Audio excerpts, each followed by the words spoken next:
Hey guys, welcome back. Today we're going to be picking up where we left off, talking about the Grey Knights. Hall of Champions. The huge central chamber of the Citadel is known as the Hall of Champions, a place where the Grey Knights gather to celebrate their victories and hang their trophies where the entire chapter can gaze upon them.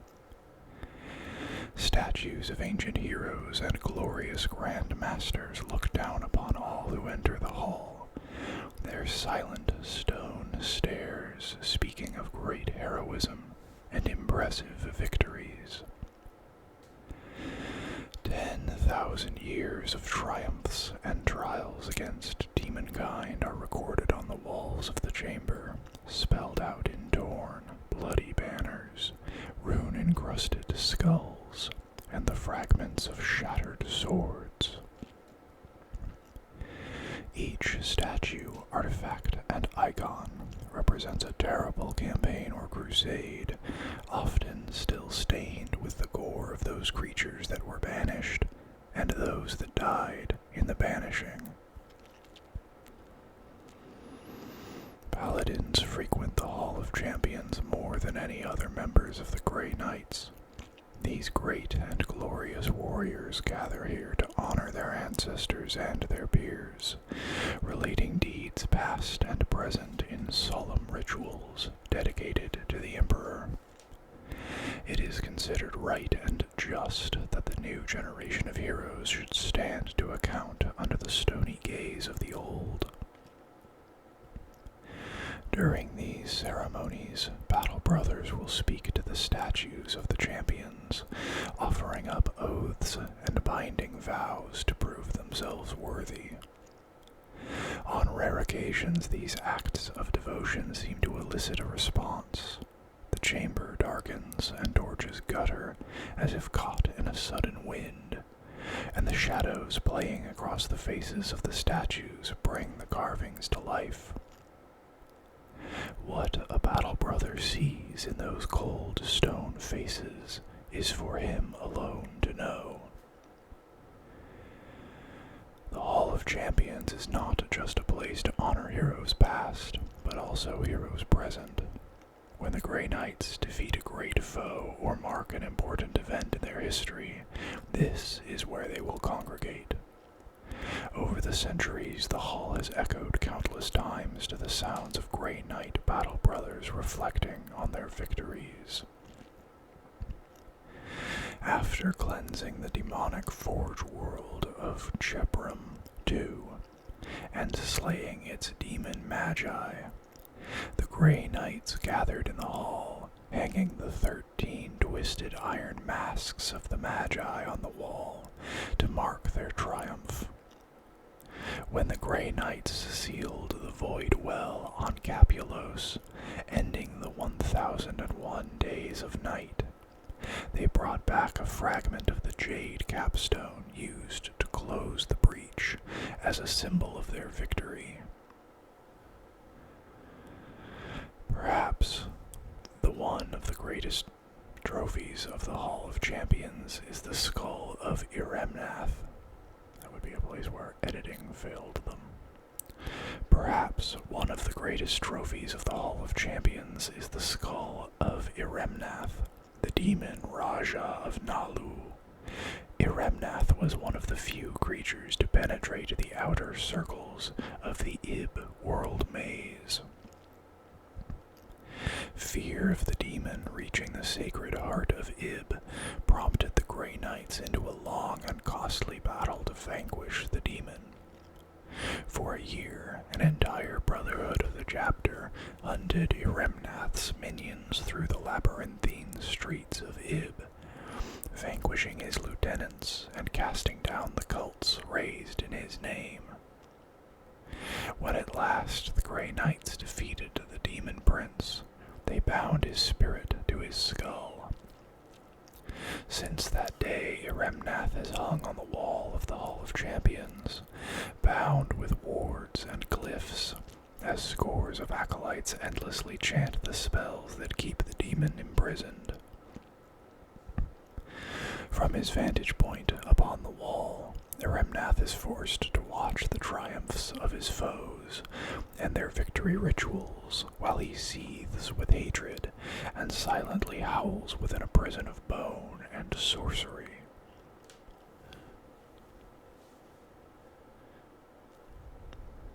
The Sanctum Sanctorum. Deep in the heart of the citadel lies the Sanctum Sanctorum. Behind triple-sealed portals, bound with forgotten science and warp magics, the Sanctum keeps safe the Grey Knight's many psychic secrets. The towering shelves of time-worn tomes, crumbling scrolls, and fragmented data crystals are tended to by the chapter's librarians. Each of these honored battle brothers oversees a different section of the Sanctum, and specializes in a different part of the Grey Knight's history or lore. Assisting the librarians are queues of shuffling hunchbacked servitors, their lobotomized brains wiped and reprogrammed at the end and start of each day. The Sanctum contains every secret of the warp known to the Grey Knights, a galaxy of forbidden knowledge painstakingly gathered over thousands of years. Not even the data vaults of the Scholastica Psychona on Holy Terra can rival the archives held in the Sanctum. They contain the carefully guarded knowledge of how to fashion Nemesis Force weapons, an ancient technology said to have been created by the Emperor himself, specifically for the Grey Knights, and a secret the chapter has kept safe since the time of the heresy. It is even rumored that the Grey Knights have other writings of the Emperor, tomes that still bear words written in his hand, detailing what humanity has learned of the warp and what was lost during the dark age of technology. Perhaps the most important chamber within the Sanctum is the Librarium Demonica. The room contains the names of every demon encountered by the Grey Knights, and everything the chapter knows about the Dark Gods and their agents. For this knowledge ever to leave Titan would be a disaster of unimaginable proportions. If the enemies of the Grey Knights were even to learn of the room's existence, it could spell doom for the chapter. To protect such a valuable place, the room lies in the very center of the Sanctum, encased with adamantium walls, floor and ceiling meters thick, and bound with esoteric wards and layers of void shielding. A single passage leads into the chamber, its length barred by 3 doors. The first is a hulking blast door, heavy enough to resist a continual barrage of melta-fire, and sealed with a cipher lock with almost infinite combinations. The second portal is a spatial displacement field, an artifact of ancient science that bends space back upon itself. A foe trying to breach the field will find his weapons turned back upon him, and no matter how fast he runs, he will end up where he started. The final door is a magical vortex, proof against demons and psychers both. A being even weakly connected to the warp that tries to cross the vortex without speaking the right words of power will have their soul ripped away.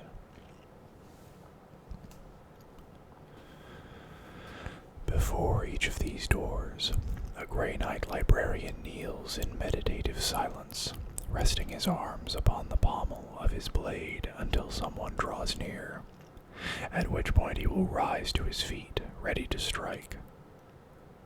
A trespasser has but a moment to speak the secret words that will send the librarian back to his vigil, or his life is forfeit.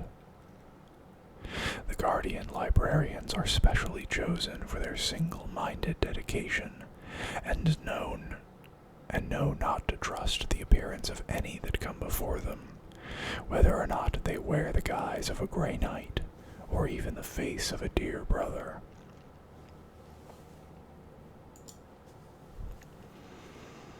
Deimos, the Steel Forge.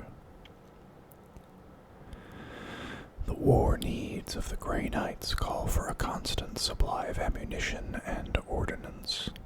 Long ago the chapter made alliance with the Adeptus Mechanicus, and as part of their bargain were gifted with the forge world of Deimos. Formerly one of the moons of Mars, the planetoid was dragged across the system to hang in the sky above Titan, its mass mined and converted until it was more star-fort than celestial body. The tech priests and servitors of Deimos serve the Grey Knights alone, crafting everything from bolters and bolt shells to storm ravens and land raiders. Only the Nemesis Force weaponry is created in the Citadel by the Grey Knights themselves. All other material is ferried down from Deimos in an endless stream of heavily guarded transports. Servitors oversee the packing and transportation of everything destined for Titan, loading consignments in utmost secrecy to ensure that no one, not even the tech magos of Deimos, know the extent of the Grey Knight's arsenal. The same servitors are then mind-wiped before their return to Deimos, lest the enemies of the Imperium ever dissected their shriveled brains.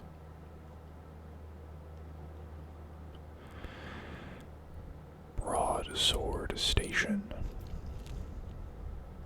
The sky above Titan glitters in the dark with dozens of orbital defense platforms, warships, and void fortresses. Among these vast, drifting structures can be found Broadsword Station, birth of the Grey Knight's fleet, and the launching point for the chapter's forays into the wider galaxy. Hanging in synchronous orbit above the fortress monastery, the station's huge macro batteries and torpedo arrays form the Grey Knight's first line of defense against attack. The guns of the station can even be angled to point down into Titan, should the unthinkable ever happen and the Citadel fall, or, worse yet, its demonic prisoners escape their sorcerous containment. At any one time, there are dozens of strike cruisers gathered around Broadsword Station, undergoing repairs or preparations for missions. The Grey Knights' alliance with the Adeptus Mechanicus, as well as their favored position alongside the Inquisition, ensures that their vessels are among the finest the Imperium can create. And few ships match them for speed. The station also acts as a training facility for those chapter serfs and specialist servitors, destined to act as crew on the Grey Knight's ancient ships. Unlike the lumbering battleships of the Imperial Navy, with their corridors and bilges packed with press-ganged ratings, the vessels of the Grey Knights boast experienced crewmen. The Grey Knights are also blessed with patronage of their own navigator house of the Navis Nobilite. By millennia-old accord, these navigators guide the chapter's ships through the warp, often enshrined on a vessel from birth to death, to keep the secrets of where they have gone and where they have been.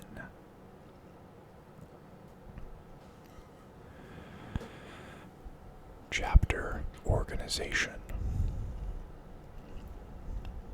The Grey Knights are unlike any other Space Marine chapter, built around the tenets laid down by Malkador the Sigillite and the first Grand Masters. They do not follow the Codex Astartes, Their organization, ranks, and deployment are dictated not by the teachings of Roboot Gilliman, but by the unique demands of their war against the Dark Gods. The Grey Knights chapter is organized into brotherhoods, each one comparable in size to a Space Marine battle company. Brother captains lead these formations under the auspices of the Grand Masters, who in turn are guided by the decisions of the Supreme Grand Master. This higher command is known as the Chapter Council, and meets only in times of great import or dire need, the 8 Grand Masters often crusading far from Titan in the far-flung reaches of the galaxy. It is at these moments of crisis that the 8 will gather in the inner conclaves of the Citadel to determine the chapter's course. Each Grand Master has an equal voice within the Council, though the Supreme Grand Master has the power and the responsibility to make the final judgments. However, the Supreme Grand Master can only be elected by the unanimous consent of the Grand Masters, and so is invariably a wise and trusted leader.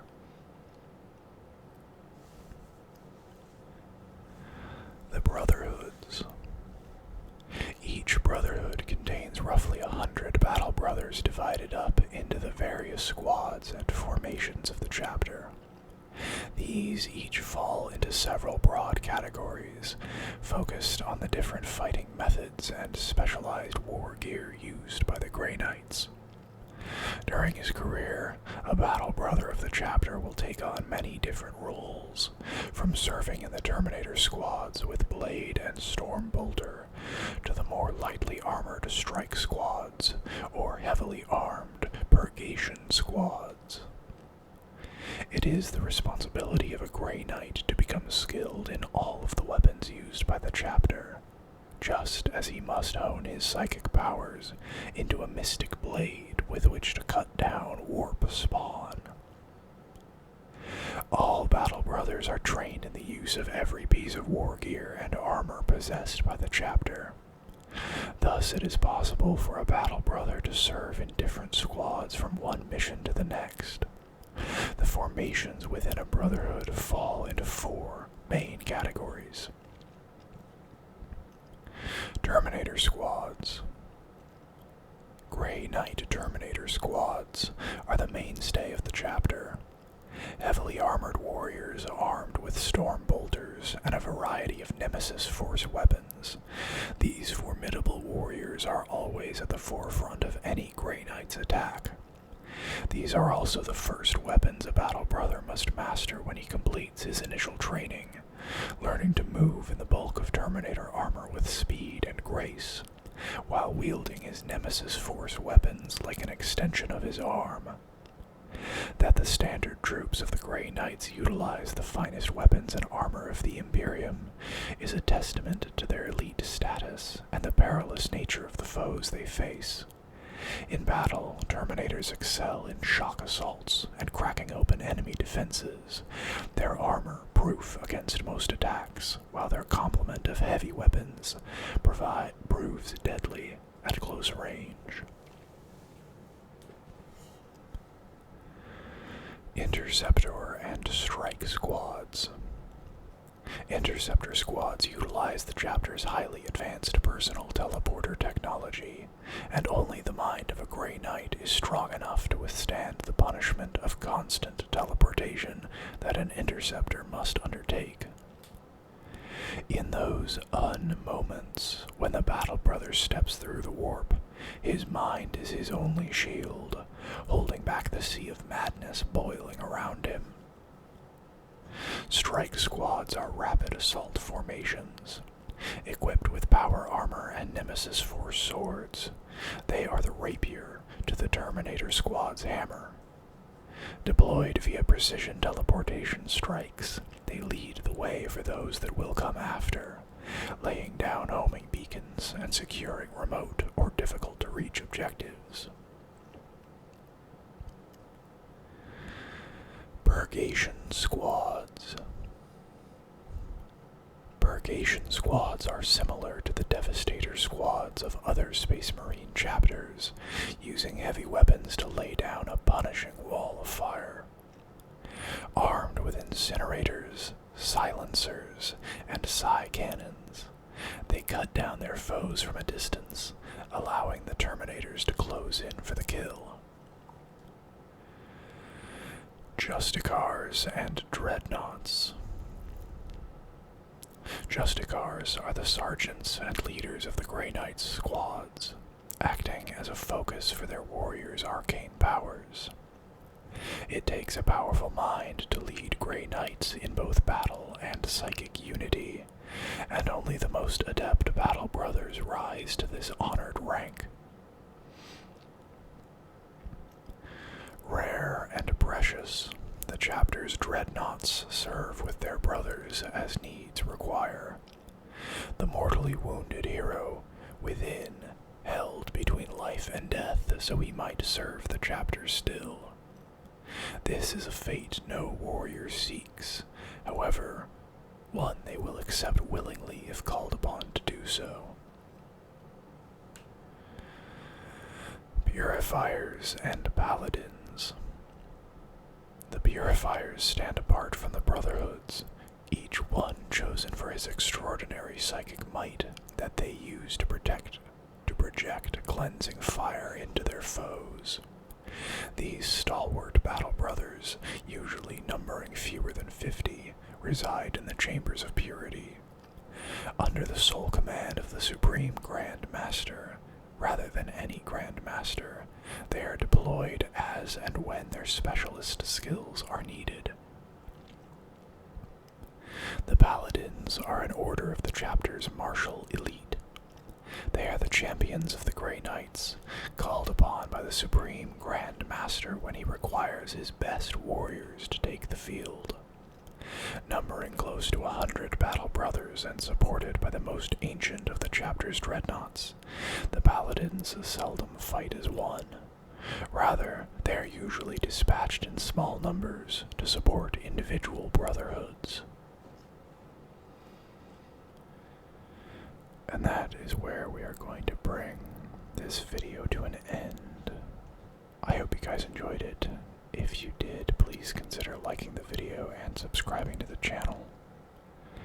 And I will see you guys next time. Bye-bye.